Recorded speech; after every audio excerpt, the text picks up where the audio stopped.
میں گزارش کر رہا ہوں حاجی جناب قبلہ کعبہ سلطان الذاکرین ڈاکٹر مرزا شفیق حسین شفق صاحب سے کہ وہ مائک پر تشریف لائیں اور حاضرین اور سامعین کو اپنے عارفانہ بیان سے مستفید فرمائیں۔ جناب ڈاکٹر مرزا شفیق حسین شفق صاحب۔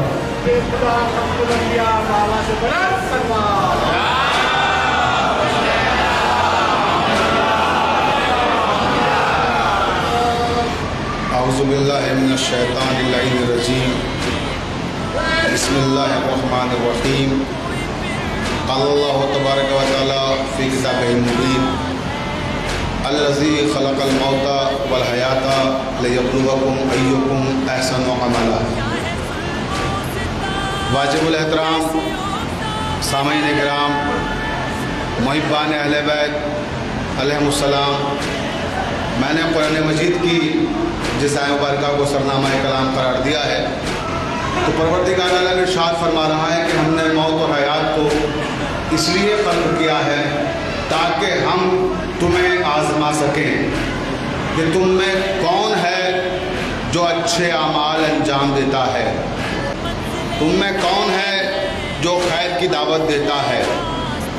تو انسان کو آزمانے کے لیے موت اور حیات کو خلق کیا گیا، اور موت بڑی ظالم شے ہے، یہ نہ بچوں پہ شفقت کرتی ہے، نہ بڑوں کی تعظیم کرتی ہے، نہ ساہوکاروں سے ڈرتی ہے، نہ بادشاہوں سے دربار میں جانے کے لیے اجازت طلب کرتی ہے۔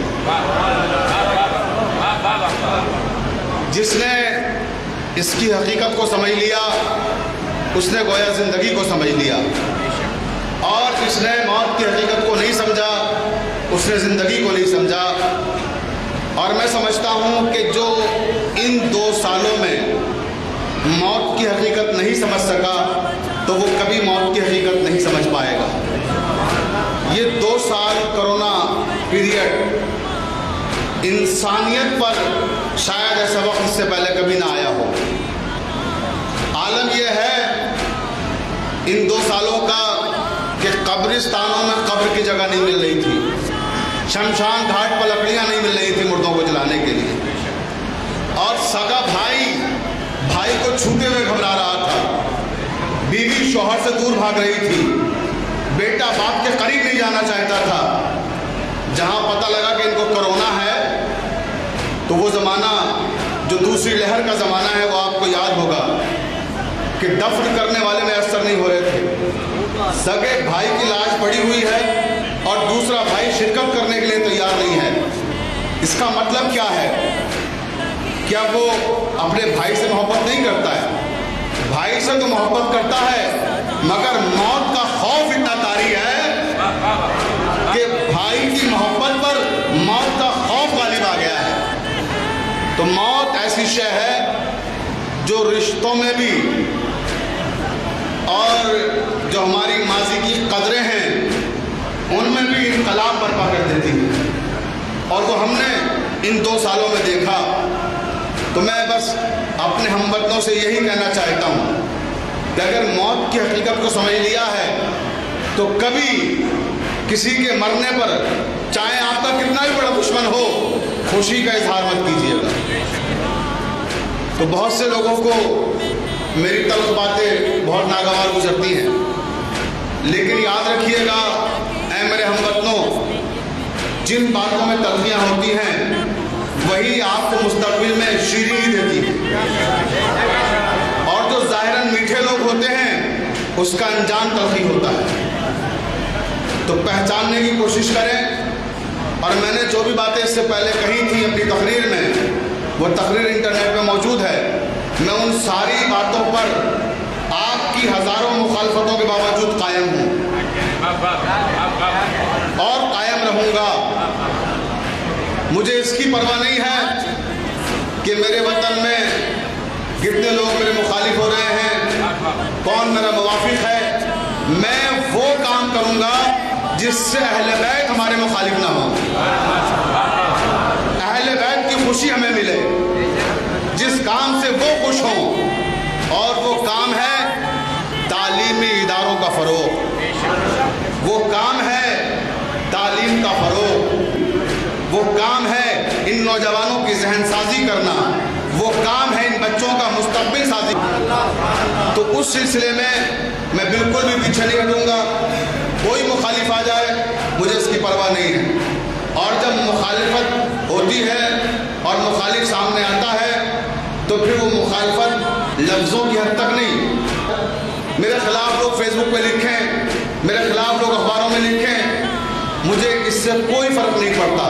मेरा नफ्स मुतमईन है कि मैंने कोई गलत काम नहीं किया, बस ये काफ़ी है मेरे लिए कि मैं अहले बैत अलैहिस्सलाम के सामने शर्मिंदा नहीं हूँ, मैं अपने रब के सामने शर्मिंदा नहीं हूँ। तो मैं आज फिर आपसे कह रहा हूँ कि जो मैंने उस वक्त कहा था कि फिरदौस भाई ने जो ख्वाब देखा था उसकी ताबीर ही अब हमारी ज़िंदगी का मकसद है। और इंशाअल्लाह ये डिग्री कॉलेज का प्रोजेक्ट ये मुकम्मल होगा।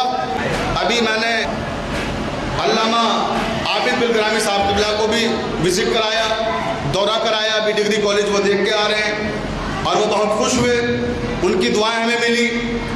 और इंशाअल्लाह ताला सिर्फ दुआएं नहीं, क़िबला का हमें ताउन भी हासिल रहेगा। और ये डिग्री कॉलेज सिर्फ ये नहीं कि कोई मैं सिर्फ तन्हा ख्वाब देख रहा हूँ, ये दो आँखों का ख्वाब नहीं है, ये हज़ारों आँखों का ख्वाब है। इस बस्ती के हर उस शख्स का ख्वाब है जो अपने बच्चों को अच्छी तालीम देना चाहता है, जो अपनी बच्चियों की हिफाजत करना चाहता है। फिरदौस भाई ने इस कॉलेज को कायम करते वक्त सिर्फ एक ही बात कही थी मुझसे। मैंने अभी क़िबला को बताया कि मेमन सादात में मजलिस से खिताब कर रहा था, मैं मुसलसल फिरदौस भाई मुझे फ़ोन कर रहे थे कि आप इस इदारे की सरपरस्ती कबूल कर लें, आप मैनेजर बन जाएं, आप जनरल सेक्रेटरी बन जाएं। और मैंने हमेशा इनकार किया है, मुझे ना ओहदों की ख्वाहिश है, ना मुझे मनसब चाहिए। मैंने हज़ारों बार फिरदौस भाई से कहा कि मैं नहीं बनना चाहता, मगर वो मेमन सादात पहुँचे, 2 गाड़ियाँ भर के गए और कहा जब तक आप इकरार नहीं करेंगे, जब तक आप कबूल नहीं करेंगे, तब तक हम यहाँ से नहीं जाएंगे। उन्हीं ने जब ये पेशकश की थी, मैंने जैसा अर्ज़ किया कि मैंने इनकार किया और मैं आज भी इनकार कर रहा हूँ कि अगर कोई आना चाहता है, किसी को शौक़ है, आए काम करे, मैनेजर बन जाए, आए काम करे, जनरल सेक्रेटरी बन जाए। अगर वो फिरदौस भाई का बड़े से बड़ा मुखालिफ भी है, मैं अवाम के सामने वादा कर रहा हूँ, अगर वो काम करने के लिए तैयार है तो हम उसका इस्तकबाल कर रहे हैं, हम दिलो-जान से उसका इस्तकबाल कर रहे हैं। आइए हम आपको ओहदे देंगे, मगर शर्त यह है कि काम करिए। हम काम करने वालों को देखते हैं, ये नहीं देखते कि आप किस ग्रुप से हैं, किस जमात से हैं। और मैंने हमेशा कहा है किसी पार्टी से मेरा कोई ताल्लुक़ नहीं है।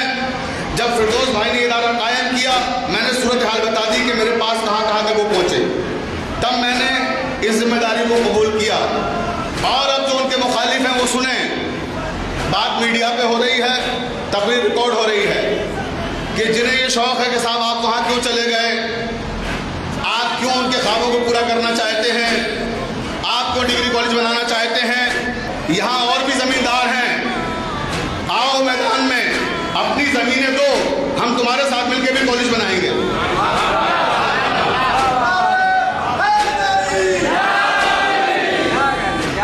भाई बड़े बड़े ज़मींदार पड़े हुए हैं, दूसरों की ज़मीनें ग़स्ब करके ज़मींदार बनना और है, और अपने दिल से उन ज़मीनों को जो मेहनत से खरीदी गई हो किसी कॉलेज को हदिया करना और है। तो मैं यहाँ के तमाम ज़मींदारों को दावत दे रहा हूँ कि जिनके पास 250-250 बीघे, 200 बीघे, 150-150 बीघे, 100 बीघे ज़मीनें हैं, 20 बीघे ज़मीन देने का कलेजा अगर हो तो आओ हम तुम्हारे साथ डिग्री कॉलेज बनाएंगे, आओ हम तुम्हारे साथ इंटर कॉलेज बनाएंगे।